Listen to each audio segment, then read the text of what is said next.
Is the Tesla the best car for Australia, and how does buying and owning one compare to the UK experience? I've been surprised by some people's reaction to the Tesla, which I don't think we would have had if we had taken another make of EV. People have all sorts of reasons why they don't like the Tesla. It will catch fire. You can't charge them easily. The batteries won't last long and you will be left with a dud. The batteries can't be recycled and are bad for the environment. They aren't safe and the self-driving is dangerous. You can't tow a caravan with them either. What happens when they go wrong? There aren't many mechanics to fix it. Is it harmful sitting on a battery? We're going to see if these comments are true or not, and we were surprised at some of the answers. The first time we drove an EV was the cute golf buggies on Hamilton Island, but Tesla is very different.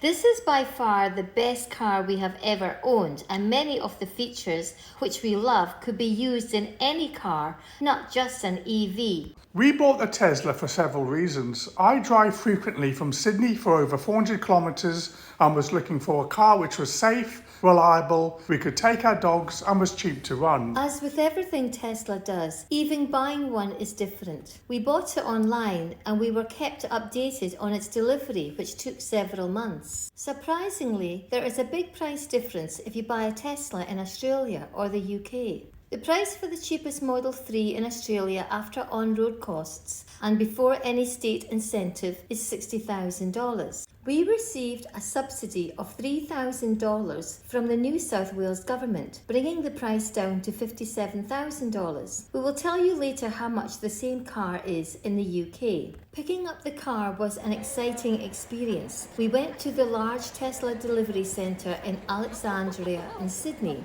on what happened to be my birthday, and we were given a 30-minute induction. In Australia, EVs account for around 8% of new car sales, whereas in the UK it is double this at 16%. So why is there such a resistance to EVs in Australia? I am a design engineer and pursued engineering as I wanted to work for a Formula One team. I've loved cars and engines all my life. Australia too has a love affair with the V8, and the Bathurst battles between Holden and Ford have become legendary. So I think a little of the resistance to EVs and Teslas in Australia stems from the deep-seated fondness for their V8 Ford Falcons and Holden Commodores. As an engineer, I love engines, but EVs are superior in so many ways. Once you experience the instant, constant torque you get from the electric motor, there really is no going back.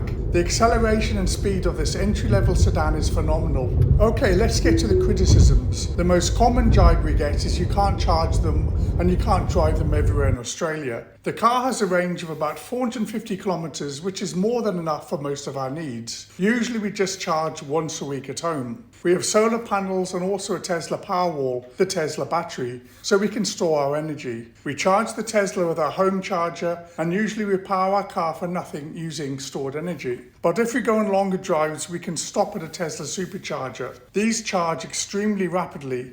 So if I was going to and from Sydney, I would just need 10 minutes or so charge before I could resume my journey and I would fully charge at my destination. There are also other charging networks besides Tesla's, like the NOMA. But we have found that in peak times there are queues at superchargers, so waiting times are increased. Fortunately, spots do free up quickly, as if you occupy a charger more than you need to, you are penalised for every minute you overstay. We find the Macquarie Centre in Sydney Supercharger is nearly always busy, but it has the advantage of having a great shopping mall nearby. But on a bank holiday, we did experience delays of over an hour, as everyone seemed to be charging at the same time. This was at the Coffs Harbour Supercharger on our way back from Brisbane. We also have a charging cable which can be plugged into a normal wall socket, and this comes in handy when there was no charger. It is slower though, but it puts in about 15 kilometres of range an hour. At the front of the car, where the engine would be, is additional storage and is where we keep our charging cables. The Tesla app on your phone shows you the car's charging rate so you know when it's ready. We also monitor our Powerwall and solar panels on the app so we can charge when we have stored energy or directly off solar. The last couple of days there has been a news report of EV owners in North Sydney being fined for charging their cars outside their homes parked on a public road. This is just another signal which may put people off buying EVs in Australia. For us, with a charger at home, running on solar, it is perfect, but we can see that this is not everyone's setup. But can you go anywhere in Australia with a Tesla? As an experiment, I will put a route from Sydney to Perth into the car's navigation system to see if this journey is possible. It will take a route via any available supercharger. I was surprised at the result. In the UK, it is possible to drive throughout the country with no issues, as there are superchargers and other charging networks literally everywhere. Is it the same in Australia? One great feature is the large screen, which serves as the map plus controls many of the car's functions.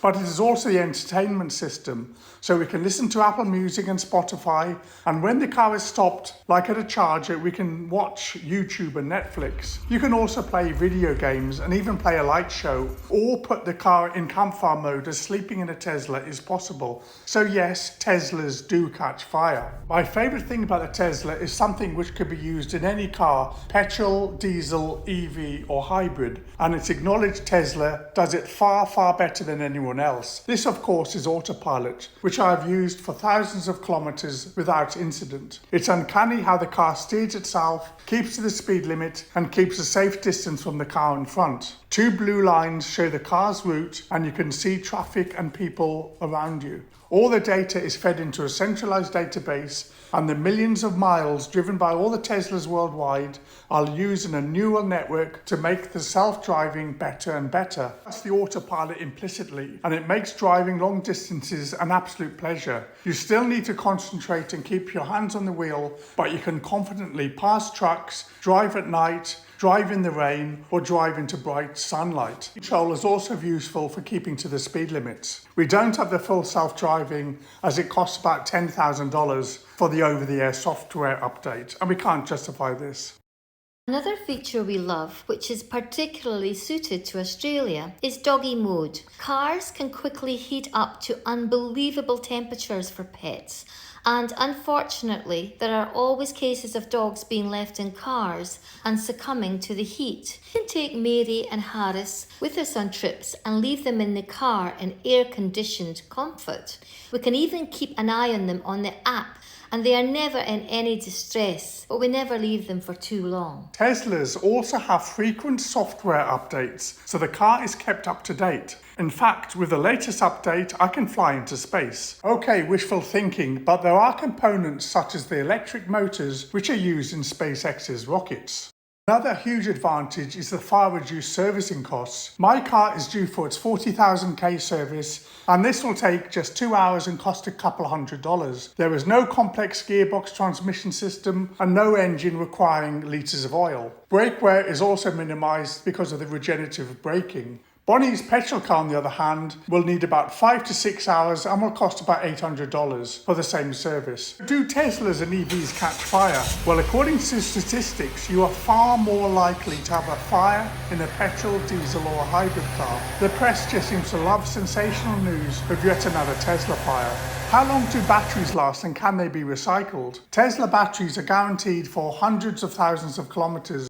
Compared to sitting on a battery, you will also be subjected to far more electromagnetic radiation from your phone or your earbuds, which are still well within safe limits. So this is nothing to worry about. The battery packs are also completely recyclable. Well, what happens to a normal car at the end of its life? It will end up on a scrap heap. Metals can be recycled, but it's not that much different from a Tesla or an EV. But I agree, I wouldn't want to tow a caravan with one though. I can imagine it would reduce the range considerably. So if you're planning on towing a caravan or a boat, I would not recommend a Tesla or an EV. But let us know in the comments if you disagree. Our Tesla has been very reliable and Tesla service can be scheduled from the app. But I agree, EVs are very specialised and can't be repaired at a normal garage. I was reading today that something like 15% of garages are EV capable. Australia, bush mechanics are known for keeping cars running with the things they find around them. But could they do this with an EV? Australia is a huge country, and unlike the UK, which is heavily populated from top to bottom, it has vast tracts of scarcely populated areas.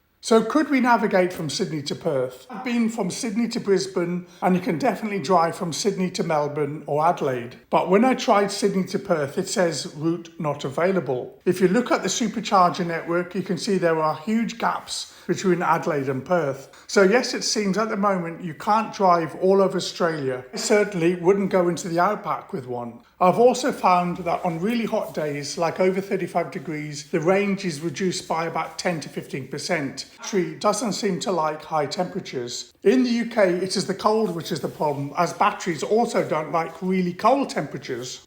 In the UK, there seems to be generally more acceptance for EVs and Teslas, and the UK government has set a target to ban petrol and diesel powered cars by 2030. In Australia, this date has been provisionally set at 2035, but in Australia the conditions are a lot different, with many areas of the country only really being accessible petrol or diesel vehicles. Yes, the charging networks will grow and battery range will increase, but is it realistic or even feasible to make the whole of Australia accessible to an EV? Our friends bought a Model 3 but sold it after about 3 months, as he found it too hard to charge. He was living in an apartment and didn't have access to a home charger. He had to go to a supercharger, which unfortunately was one of the busiest chargers in Sydney, if not Australia. Back to the price of the Model 3 in the UK. In the UK, the price for the cheapest Model 3 is £40,000, which is about $76,000. So there is an almost $20,000 difference between the price in the UK and Australia for the same car.